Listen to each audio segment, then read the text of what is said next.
Hello বন্ধুরা, কেমন আছেন? আশা করি ভালো আছেন। আপনাদের আশীর্বাদে আমি খুব ভালো আছি। এই যে দেখেন, রান্নাবাড়ি কিন্তু কমপ্লিট হয়ে গেছে। আপনাদের দেখানোর জন্য সবকিছু রেডি করে বসে আপনারা কিন্তু অবশ্যই দেখবেন কি রান্না করছি আজকে। প্রথমে কি দেখাই? ডাল দেখাই। এই যে দেখেন, মুগ ডাল করছি কি দিয়ে? ডাঁটা দিয়ে।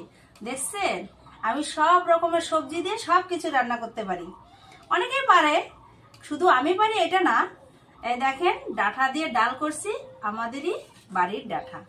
আর হচ্ছে এখানে এই যে আলু ভাজা, কড়কড়া করে আলু ভাজছি, কারণ হচ্ছে মুখে যখন দিব তখন একটু কড়কড়া লাগলে ভালো লাগে।